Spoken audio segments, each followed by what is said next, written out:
water right now. These ones are my New Guinea impatients, and again, I put these ones in soil in the beginning. They did not fare so well in the soil, so I decided to try it in water.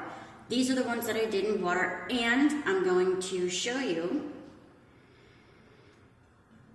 If you guys can see those are actually roots. They have rooted, they're strong, they look really good. And if I go through the rest of them, I also have other ones that have rooted. They're all doing the same thing. So these guys are doing extremely, extremely well. I can't wait to pull them from here and plant them in some soil and get them ready to go. And I have other ones here. These ones I started probably about a week ago. We don't have too much action going in them right now. They still need a little bit more time. So we're still gonna sit back, give these guys a little bit more time to go, but I did take more.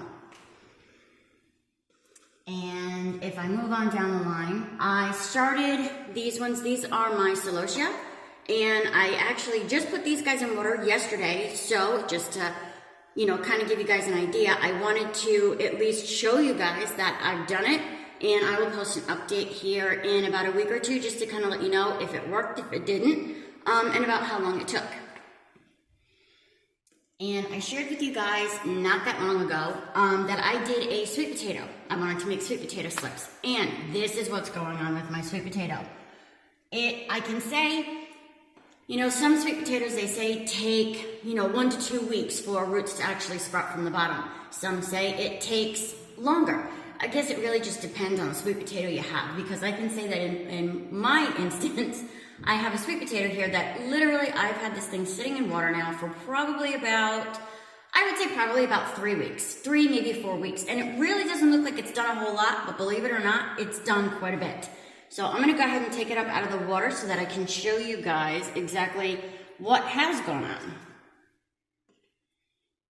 I know it doesn't look like much, but if you guys can see right here on the sides here, these right here are actually little roots, and anywhere that you see these little spots of white, even back on this side, there's little spots of white. That's actually roots that are getting ready to start to push their way out.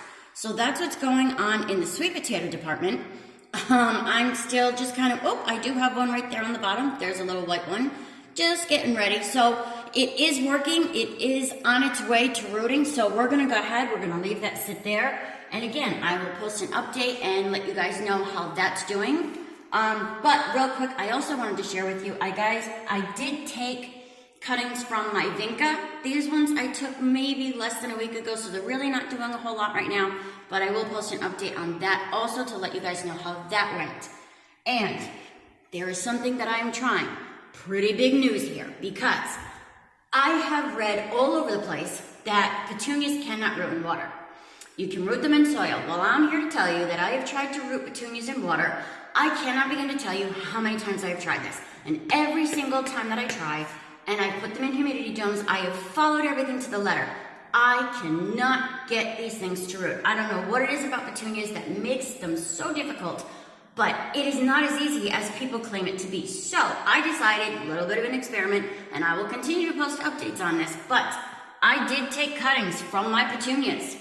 Just like you would with any other flower, I took cuttings and I did more of a longer stem instead of shorter, which is what they call for. I removed all the buds, I removed all the leaves, and I left myself with just this.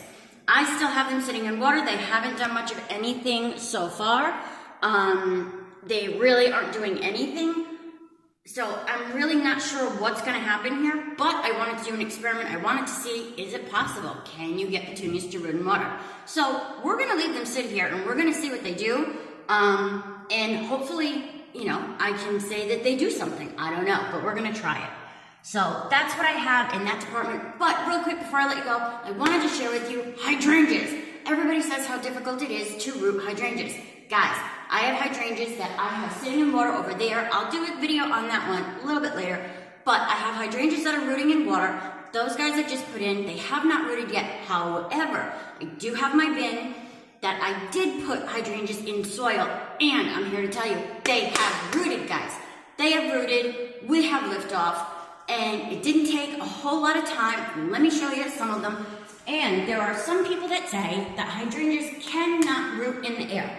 I'm here to tell you that that is not necessarily true, because I have a hydrangea that is in this bin right now that did not root in the soil. It rooted in the air. There's a root that is literally up in the air in this bin. So I'm going to go ahead, I'm going to find which one it is, and I'm going to show you.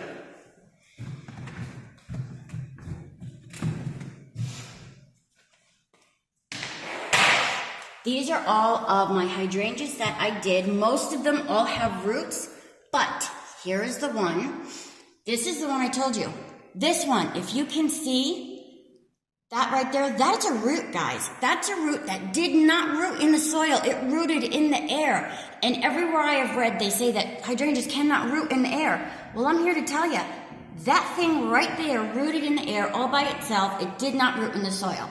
I don't know how it did it, but it did it, guys, so I'm going to take that to the bank. So, but these are the rest of my hydrangeas. Most of them have rooted, some of them have not. This is all new growth here. This is new growth. All this is new growth. I mean, I'll tell you what, for these hydrangeas, I don't know why, they rooted really well. I don't know what I did, but they rooted extremely well. So, and again, if anybody is looking to root hydrangeas, I really highly suggest getting yourself a bin like this, because they need as much humidity as possible. You don't want to let the leaves dry out, so this bin really comes in handy. So yeah, that's what's going on in the flower cutting department. I just wanted to give you guys an update really quick on how that was doing, and one other thing that I have to share with you, because we don't want to leave these guys out. These are impatients.